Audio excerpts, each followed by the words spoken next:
오늘도 일봉상 좋은 자리가 나온 종목들 위주로 차트 공부를 해보겠습니다. 먼저 살펴볼 종목은 에이프릴 바이오입니다. 앵커님 나오세요. 신약개발 전문회사 에이프릴 바이오가 기술 수출에 힘입어 상장 2년 만에 연간 흑자 전환을 바라보고 있다. 차상훈 대표이사는 기술력을 바탕으로 실적이 탄탄해지는 구간에 진입한 것을 계기로 삼아 2025년부터는 신약개발에 쓰이는 플랫폼 사업의 상업화에 더욱 힘을 쏟을 것으로 보인다. 20일 바이오업계에 따르면 에이프릴 바이오는 신약 후보물질 임상 진입에 따른 기술 수출료 추가 유입으로 상반기에 이어 연간 기준으로도 흑자를 낼 것으로 예상된다. 한국투자증권에 따르면 에이프릴 바이오는 올해 별도 기준으로 매출 267억 원, 영업이익 66억 원을 낼 것으로 전망됐다. 상반기 매출 207억 원, 영업이익 156억 원을 거뒀다는 점을 감안할 때 하반기 실적은 상반기보다 못할 가능성이 높은 셈이다.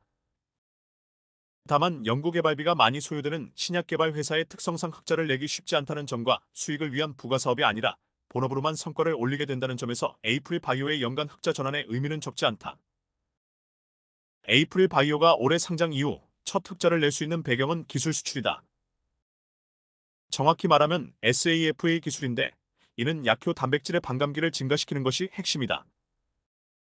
항체에 약효물질을 붙여서 체내에 투여하면 약효물질이 체내 혈액에 있는 알부민에 붙어 몸속을 순환하며 타깃에 도달한다. 최대 4개의 약효 단백질을 결합할 수 있으며 결합 가능한 약효물질 종류도 항체의 사이토카인 등 다양하다는 점에서 확장성도 있다. SAF의 기술로 발굴한 후보물질의 누적 기술 수출료는 약 1조 2천억 원에 이른다. 에이프릴 바이오는 7월 에보뮴과 APBR3를 약 4억 7,500만 달러 약 6,558억 원에 2021년 룬드백에 APBA1을 총 4억 4,800만 달러 약 5,400억 원에 각각 기술 이전했다. 내년 전망도 밝다. 룬드백은 2025년에는 새로운 적응증인 다발성 경화증 MS 환자 대상 임상을 진행할 예정이며 APBR3도 2025년 1분기 아토피 환자 대상 임상 이상 진입을 앞두고 있어 추가 기술료 유입도 기대해 볼 수 있다. 두 회사와 계약은 각각 3개 적응증을 놓고 이뤄진 만큼 후보물질 적응증이 4개 이상으로 확대된다면 신규 계약 체결도 가능하다. 차 대표는 SAF의 기술을 적용한 신약 후보물질들이 잇따라 성과를 낸 덕분에 든든한 자금과 SAF의 연구 데이터를 손에 거머쥐게 됐다며 앞으로 플랫폼 사업에 더욱 집중할 계획이라고 포부를 밝혔다. SAF의 플랫폼 상업화에 속도를 낼 수 있는 환경도 동시에 조성되는 분위기다. 플랫폼 수출은 파이프라인 후보물질과 달리 여러 제약사의 중복으로 수출할 수 있다는 장점이 있다. 기존에는 기술 이전을 마치면 또 다른 후보물질을 개발해야 했으나 플랫폼 자체를 수출하면 임상 단계를 거칠 필요가 없어 시간과 비용, 인력을 절감할 수 있다. 에이프릴 바이오 관계자는 플랫폼 수출 규모는 신약 후보물질 기술 수출과 단순 비교하기 어렵다며 계약 방식은 기존과 비슷하게 계약금과 판매 로열티를 수취하는 구조로 진행될 것이라고 말했다. 에이프릴 바이오 사업 구조는 글로벌 헬스케어 기업 사노피에 인수된 벨기에 바이오 기업 아블링스와 비슷하다. 아블링스는 알부민 바인딩 기술의 항체를 붙인 나노바디 플랫폼을 바탕으로 에브빈 머크, 노바티스, 사노피 등 글로벌 제약사들과 협업했고 2018년 사노피에 약 39억 유로 5조 7천억 원에 인수됐다. 나노바디 플랫폼을 적용해 개발한 대표 약물로는 상반기 매출 1억 1,300만 달러 약 1,506억 원을 올린 희귀혈액 응고장애 치료제 카블리비가 있다. 차 대표는 SAF의 플랫폼 사업이 아블링스처럼 글로벌 제약사들과 협업할 수 있는 사업 모델이라고 보고 있다. 글루카곤 유사 펩타이드 계열 비만 및 내시 치료제와 항체 약물 접합체, 항암제 개발사를 겨냥해 SAF의 플랫폼을 확장하는 것은 이런 이유 때문이다. GLP-1 계열 치료제는 듀얼 및 트리플 아고니스트와 2주에서 한 달 제형 개발을 목표로 ADC는 다중 타깃의 반감기를 줄이는 것을 목표로 한다. 현재 비만 치료제 삭센다는 매일 1회 주사해야 하며 위고비는 일주일에 1회 투여해야 해 SAF의 플랫폼을 통해 2주 제형이 개발된다면 투약 편의성이 높아질 것으로 보인다. 듀얼 아고니스트는 체내 에너지 대사량을 증가시키는 글루카곤, 인슐린 분비, 식욕 억제를 돕는 GLP-1을 동시에 활성화하는 이중작용 내시 신약을 말하며 트리플 아고니스트는 글루카곤, GLP-1뿐 아니라 인슐린 분비 촉진과 항염증 작용을 하는 GIP 수용체까지 활성화하는 3중 작용 내시 치료제를 의미한다. 에이프릴 바이오가 유럽 가나크에서 발표한 APBR3 연구 결과에 따르면 내시 대상으로 GLP-1과 병용 투여할 때 단독 투여 대비 높은 치료 효과가 확인됐다. 에이프릴 바이오는 일라이릴리와 노보노디스크 등 GLP-1 개발사들이 내시 치료제 개발에 힘을 쏟고 있는 만큼 APBR3의 가치가 주목받을 것으로 보고 있다. 차 대표는 현재 SAFA 플랫폼 사업 개념 입증 POC의 한창이다. 그는 POC에 성공하면 특허를 출원하고 2025년부터는 후보물질보다 플랫폼 수출에 집중하겠다고 밝힌 바 있다. 또한 최근에 동사의 호재 공시가 다시 하나 떴다. 바이오 의약품 개발 기업 에이프릴 바이오는 미국 신약 개발사 에보문에 자가 면역 질환 신약 후보물질 APB-아스리를 기술 이전했다고 20일 공시했다. 에보문은 2020년 4월 설립된 염증 질환 관련 신약을 개발 중인 미국 바이오 기업이다. 현재 아토피 피부염, 건선 등 다양한 치료제를 개발하고 있다.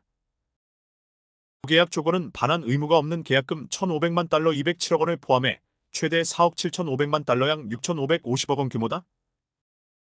판매 로열티는 별도로 지급한다. APB-아스리는 인터루킨 IL-18을 타깃하는 생물학적 제제 후보물질이다.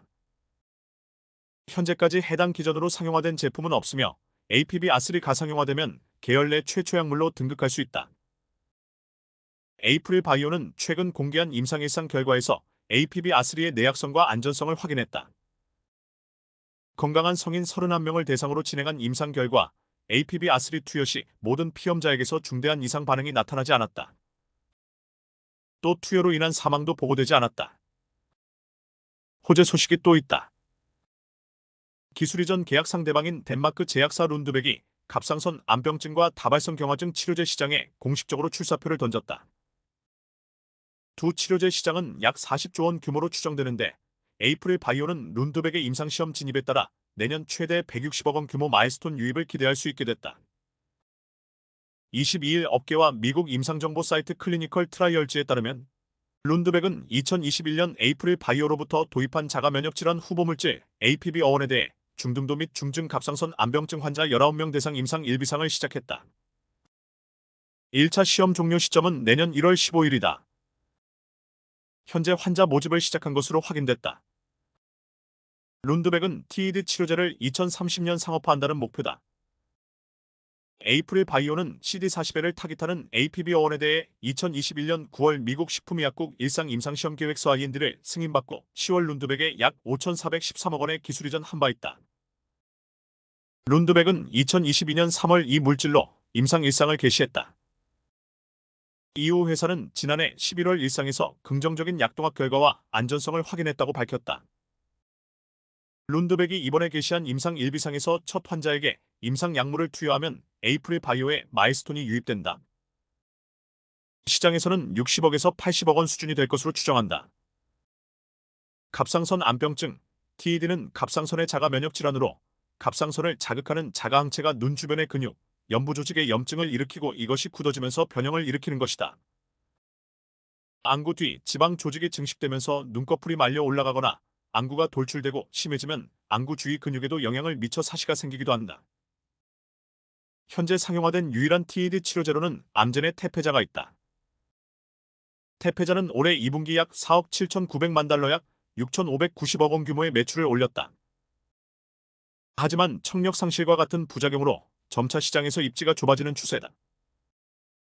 룬드백은 APB-어원이 테페자와 비교해 충분한 임상적 강점이 있다고 판단한 것으로 알려진다.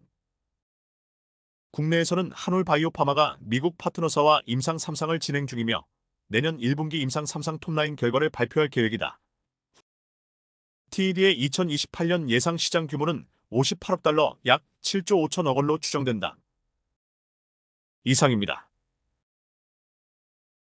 에이프릴 바이오는 신약 후보물질을 전문적으로 연구 개발하는 기업입니다.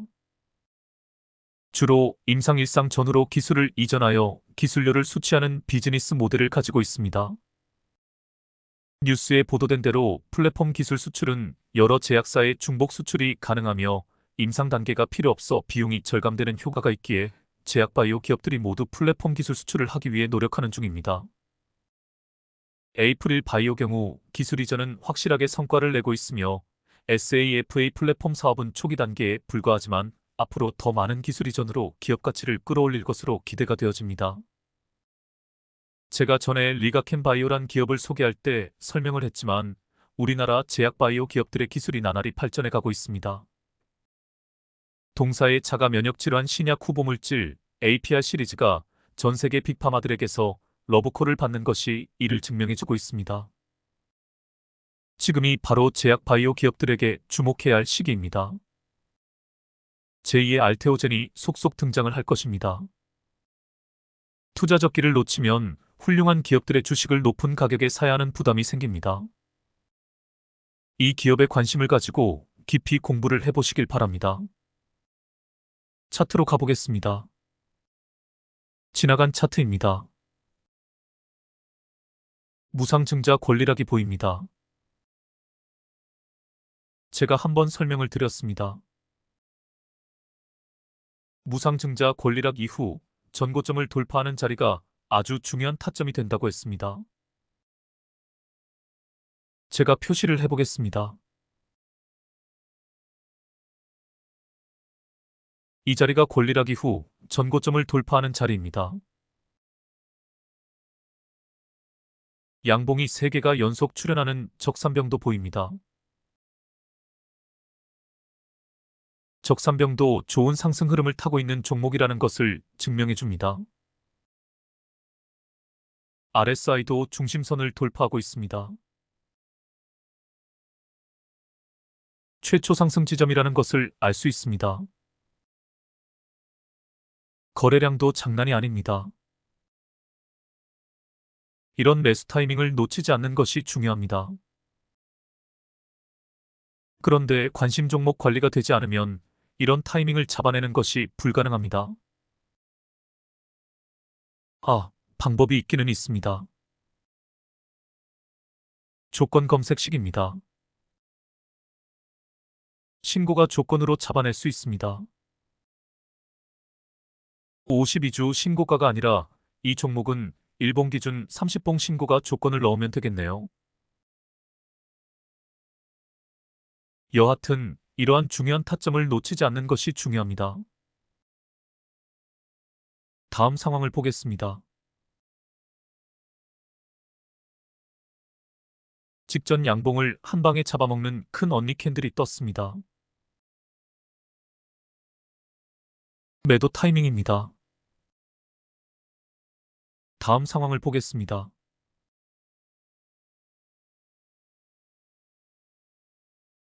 제가 늘 말했듯 최초 상승 이후 이렇게 가격 조정과 기간 조정이 나오는 경우가 많습니다. 이제 다시 매수 타점이 나왔나요? 나왔습니다. 파란색 저지바를 터치하고 반등하고 있습니다. 13일선과 16일선 사이로 캔들이 들어선 후 13일선을 터치하고 반등하고 있습니다. 13일선이 포물선을 그리며 우상향하고 있습니다. 26일선도 상방으로 꺾였습니다. 너무도 좋은 그림입니다. 이런 자리를 놓치면 안 되는 것입니다. 어떤 차트를 보더라도 매수 타점을 탁탁 잡아내는 것, 이것이 우리가 추구해야 할 궁극적인 목표입니다. 다음 상황을 보겠습니다.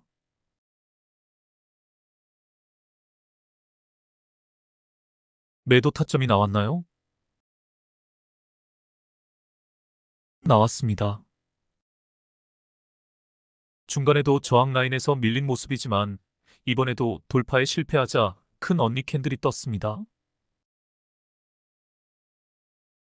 제가 선을 그어보겠습니다. 앞으로도 이 라인은 이 차트에서 가장 강력한 저항 라인으로 작용을 할 것입니다.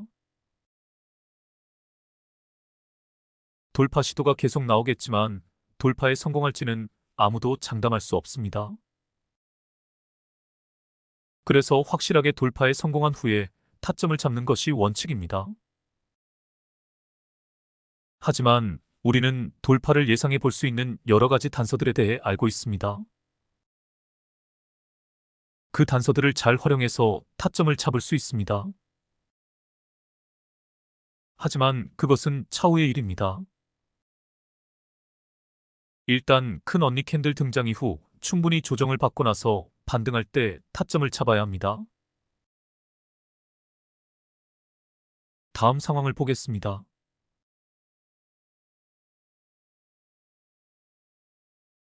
타점이 나왔나요? 나왔습니다.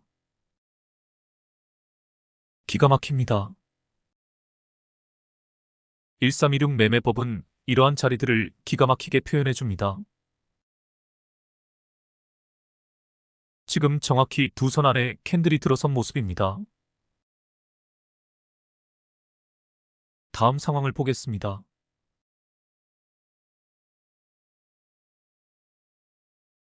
또 매도 타점이 나왔습니다. 직전 양봉을 잡아먹은 큰 언니 캔들입니다. 상승 추세에서 발생하는 매물소와 음봉과 큰 언니 캔들을 구별할 줄 알아야 합니다. 제가 표시를 해보겠습니다. 이런 것들이 매물소와 음봉입니다. 상승 추세 과정에서 매도 물량을 소화해내는 과정입니다. 음봉이 뜨지만 주가는 상승 중입니다. 반면 이런 것들이 큰언니 캔들들입니다. 큰언니 캔들들은 바로 직전 양봉을 잡아먹는다는 특징이 있습니다. 이 두 가지 종류의 음봉을 잘 구별할 줄 알아야 합니다. 다음 상황을 보겠습니다.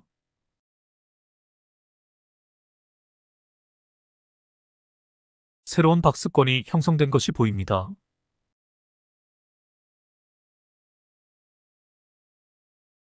제가 표시를 해보겠습니다.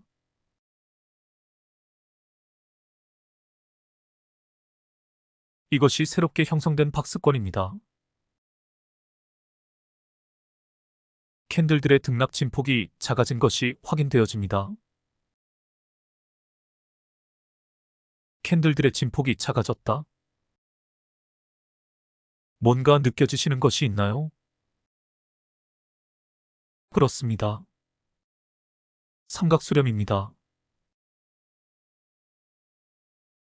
제가 표시를 해보겠습니다. 제가 삼각수렴에서 제일 중요한 것이 무엇이라고 했죠? 그렇습니다. 지지라인을 잘 지켜주는가를 관찰해 보아야 한다고 했습니다.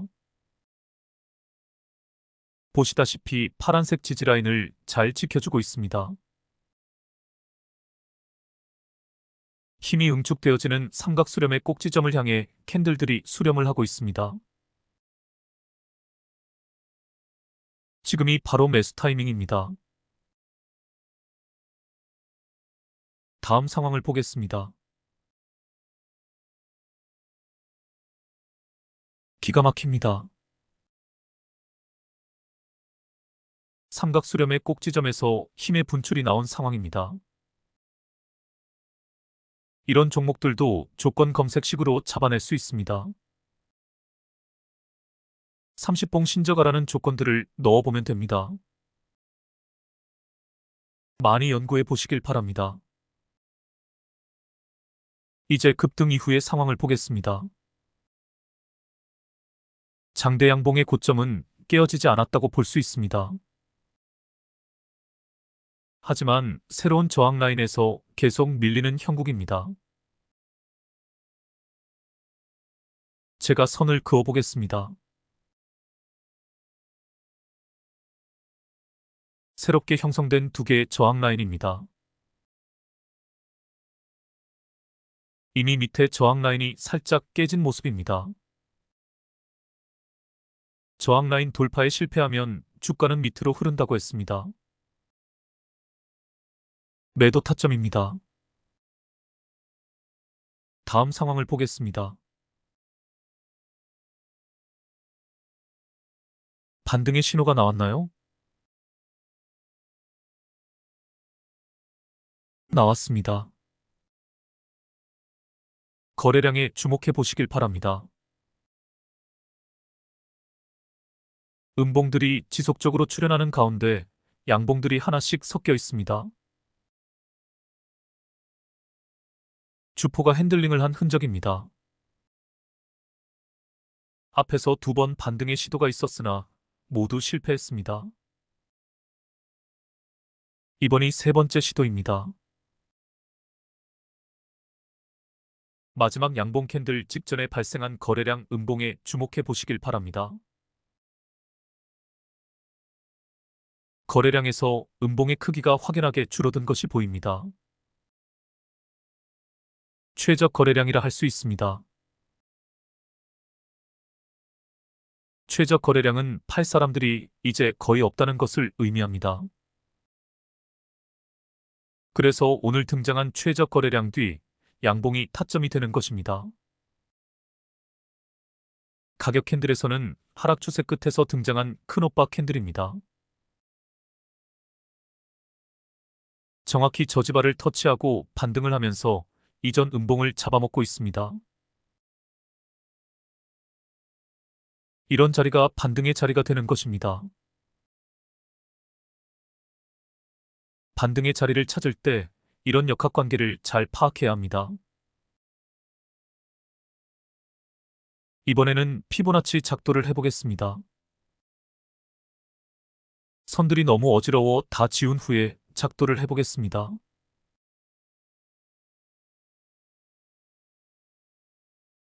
기가 막힙니다.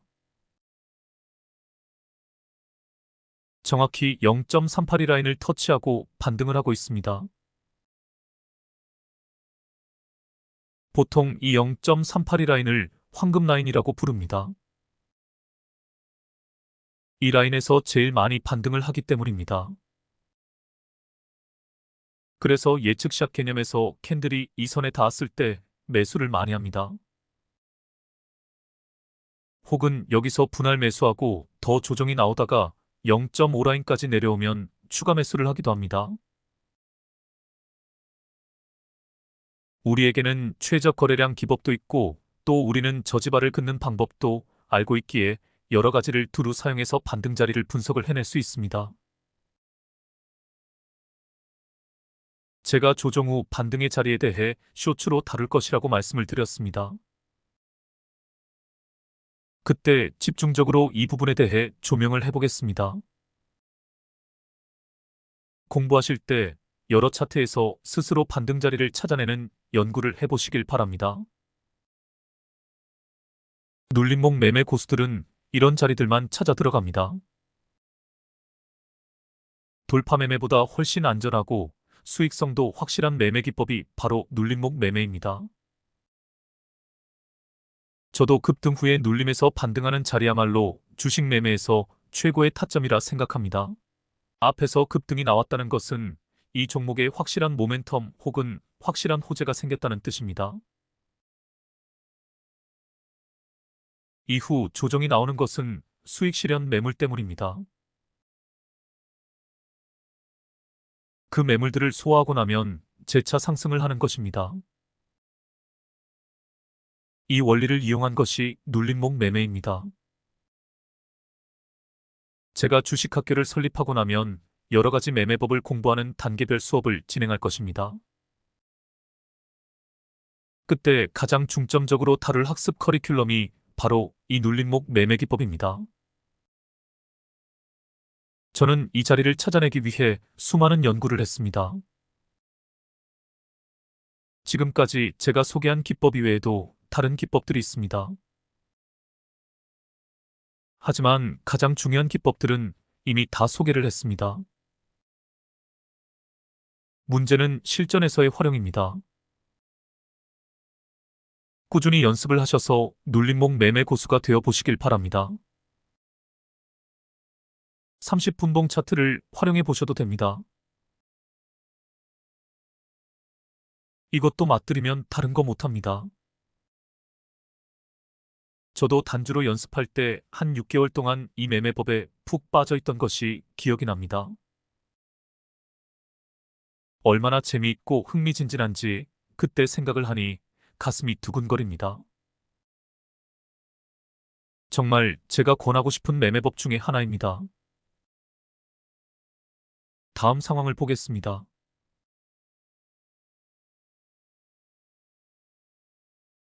큰 언니 캔들이 또 떴습니다.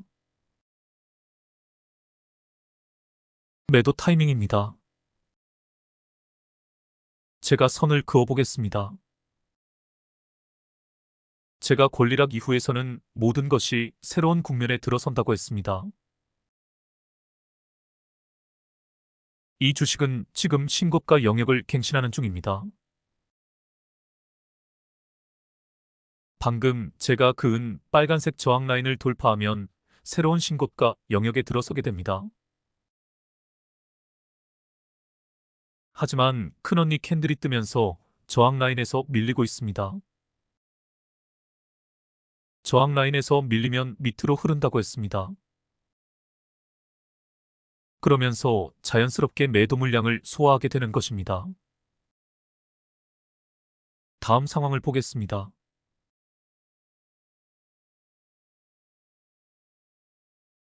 오늘 강의의 핵심 포인트가 등장했습니다. 이전에도 한번 설명한 적이 있습니다. 과대 낙폭의 끝에서 이전 장대 음봉을 잡아먹은 큰 오빠 캔들입니다. 하락 추세 끝에서 급반등을 알리는 큰 오빠 캔들입니다. 이 캔들입니다. 제가 비유를 들어 설명했습니다. 유턴을 할 때 급한 일이 생겨서 서서히 유턴을 하는 것이 아니라 영화에 등장하는 추격신을 연상해 보시라고 했습니다. 급반등이 나오면 상승할 때 힘이 좋다고 했습니다.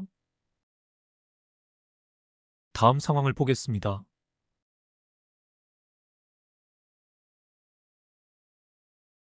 오늘까지의 상황입니다. 오늘 갭으로 떠서 시작해서 전고 라인을 돌파하고 신고가 영역에 진입을 했습니다. 하지만 고점에서 많이 밀린 모습도 보입니다. 이제 이 주식은 고가 놀이를 할 것입니다. 앞서 살펴본 대로 기술력이 입증된 기업입니다. 실적 기대감도 큰 종목입니다. 과연 제2의 알테오젠이 될지는 모르겠습니다. 하지만 리가켄바이오와 함께 그 후보군에 들어가는 기업이라 할 수 있습니다. 관심 종목에 넣어두시고 심도 있는 공부도 해보시길 바랍니다. 오늘 돌파를 했으니 돌파 후 눌림에서 반등하는 자리에서 단주로 타점을 잡아보시길 바랍니다. 다음 종목으로 가보겠습니다. 종목 설명은 생략하겠습니다. 종목 공부는 각자 해보시길 바랍니다. 차트상 맥점들을 잡아내는 것에 집중해 보겠습니다. SY 스틸텍입니다. 조금 지나간 차트입니다. 급등 이후 조정이 나온 상태입니다. 반등하는 자리가 나왔나요? 거래량에 주목해 보시길 바랍니다. 최저 거래량 뒤 양봉이 떴습니다. 가격 캔들에서는 13일선을 터치하고 반등하는 모습입니다. 틀림없는 반등 타이밍입니다. 피보나치 작도도 해보겠습니다.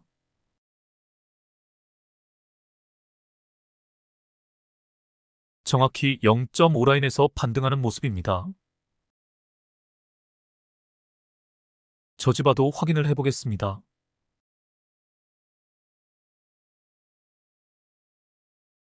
오늘 등장한 캔들이 지지라인에서 반등하며 저항라인 하나를 돌파하고 다음 저항라인에서 밀린 모습입니다. 반등하는 자리가 정확히 0.5라인과 저지바가 일치하고 있습니다.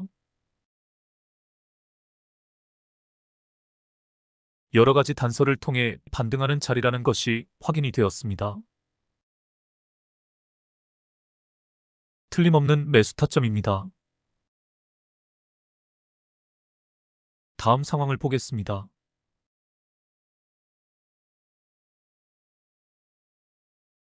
이게 눌림목 매매입니다.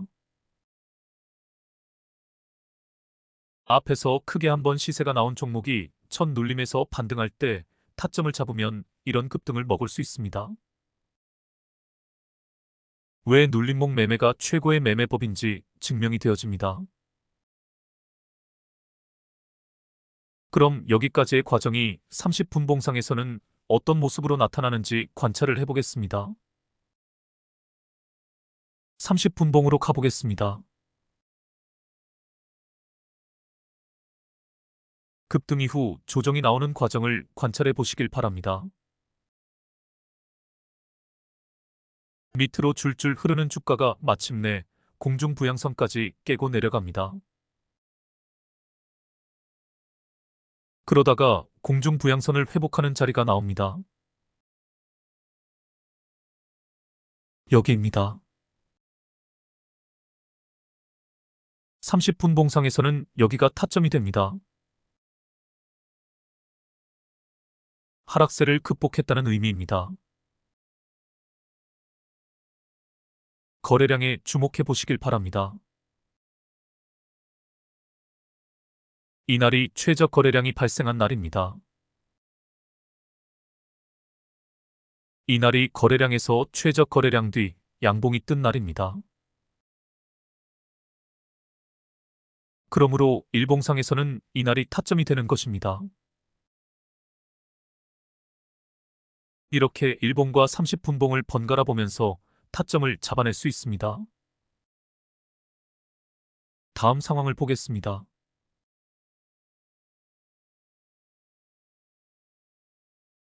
여기서도 좋은 타점이 보입니다. 여기입니다.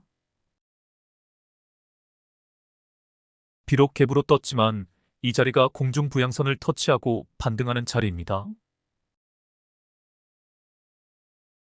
조정 후 반등하는 자리라고 할 수 있습니다. 30분 봉상에서 눌림목 매매 타점이라 할 수 있습니다. 이제 다시 일봉으로 가보겠습니다.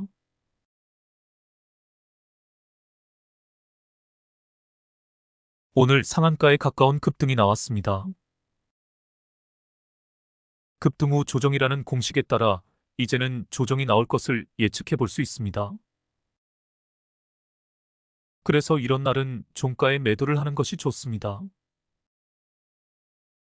다음 상황을 보겠습니다.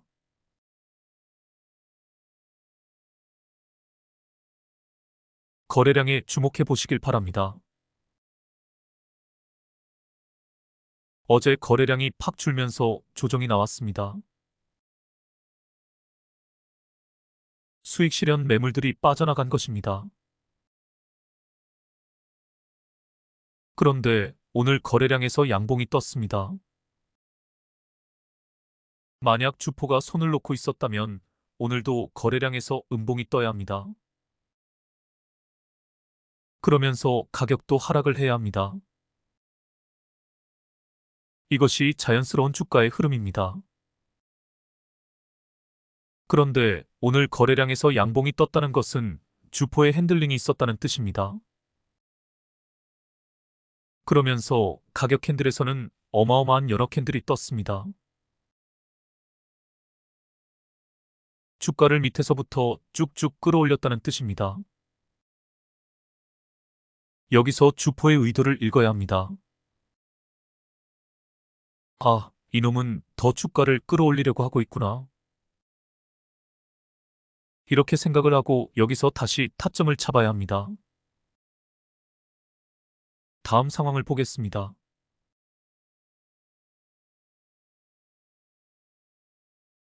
거래량에 주목해 보시길 바랍니다.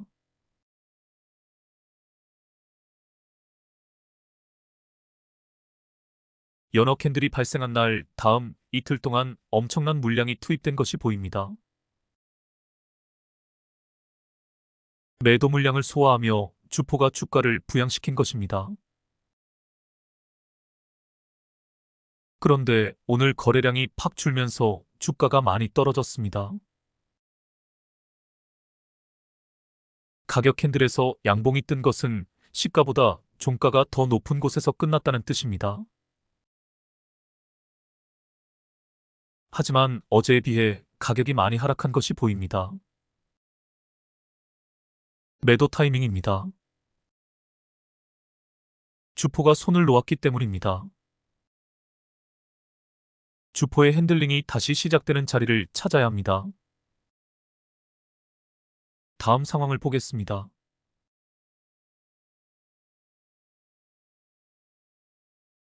오늘 강의의 핵심 포인트가 하나 더 등장을 했습니다. 오늘 거래량이 엄청나게 발생을 했습니다. 그런데 주가는 많이 상승을 하지 못했습니다. 어제 종가를 기준으로 갭으로 떠서 시작했지만 고점에서 쭉 밀린 형국입니다. 일반적으로 물량이 투입이 되면, 즉 거래량이 발생을 하면 매도 물량을 소화하며 주가가 쭉쭉 치고 올라가야 정상입니다. 그런데 고점에서 매도 물량들을 감당하지 못하는 경우 이렇게 매수세가 들어와도 매도세에 밀려버리는 형국이 발생합니다. 그래서 오늘 뜬 음봉이 매도 타이밍이 되는 것입니다.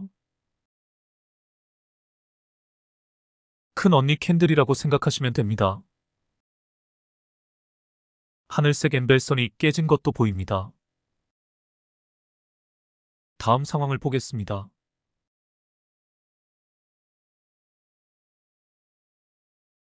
주포가 손을 놓아버리자 이런 형국이 발생을 합니다. 어떤 기관이나 투신에서 물량을 던져버리자 투매가 나온 것입니다. 주포가 의도적으로 자전거래로 급락을 시킨 것일 수도 있습니다. 가격 부담이 커지자 저점 매집으로 돌아선 것입니다.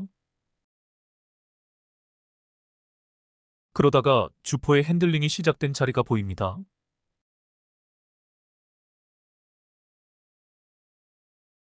바로 여기입니다. 가만히 살펴보시길 바랍니다. 이날이 최저 거래량 뒤 양봉이 뜬 날입니다. 가격 캔들에서는 비록 음봉이지만 아래 꼬리가 긴 연어 캔들입니다. 바닥에서 누군가가 주가를 장 막판에 끌어올렸다는 뜻입니다. 이후 상승 과정에서도 거래량에서 양봉이 뜬 날은 주포의 핸들링이 있었던 날입니다. 반면 음봉이 뜬 날은 주포가 손을 놓고 있었던 것입니다. 주포의 핸들링이 있었던 날은 가격이 소폭 상승을 하고 핸들링이 없는 날은 소폭 하락한 것이 보입니다. 지금 주포는 계속 매도 물량을 테스트하는 중입니다. 매도 물량이 많이 나오지 않는 타이밍을 노리고 있는 것입니다. 최저 거래량 뒤 양봉이 보입니다. 여기입니다. 가격 캔들에서는 도지형 캔들입니다. 즉 매수세와 매도세가 균형을 이루고 있다는 뜻입니다. 팔 사람도 거의 없고 살 사람도 거의 없어서 그 가격 그대로를 유지하고 있는 상태입니다. 그러더니 다음날, 그러니까 오늘 주포는 다시 한 번 더 물량 테스트를 합니다. 매도 물량이 나오지 않으므로 아주 작은 거래량만으로도 주가가 올라간 것이 보입니다. 그래서 바로 오늘이 매수 타이밍이 되는 것입니다.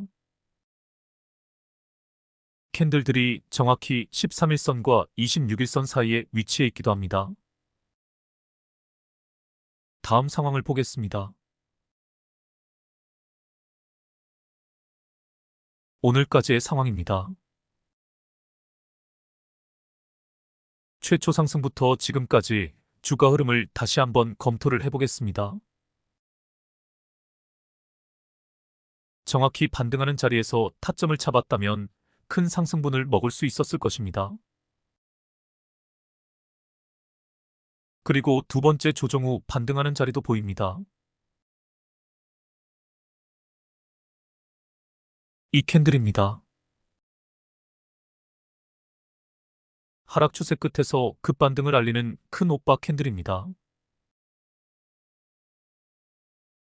거래량에서는 전날 최저 거래량 뒤 양봉이 뜨면서 주포의 핸들링이 시작된 것도 알 수 있습니다. 이후 상승하는 과정에서도 좋은 타점이 나옵니다. 이 캔들입니다. 주포의 물량 테스트가 끝난 자리이기도 하고 1326 매매법으로 타점이 나온 자리이기도 합니다. 이렇게 거래량과 가격 캔들과의 상관관계를 분석해보면 주포의 핸들링을 읽을 수 있습니다. 그러면 자연스럽게 타점이 보입니다. 많은 차트를 통해서 분석을 해보시길 바랍니다. 오늘은 시세가 한번 크게 나온 종목이 조정을 받고 반등할 때 타이밍을 잡는 것, 즉 눌림목 매매가 얼마나 좋은 매매법인지 공부를 했습니다. 역시 많은 차트에서 눌림목 매매법을 연구해 보시길 바랍니다. 그럼 오늘은 이것으로 마치겠습니다. 이 종목의 최근 상황을 30분봉으로 검토를 해보고 마치겠습니다. 30분봉으로 가보겠습니다.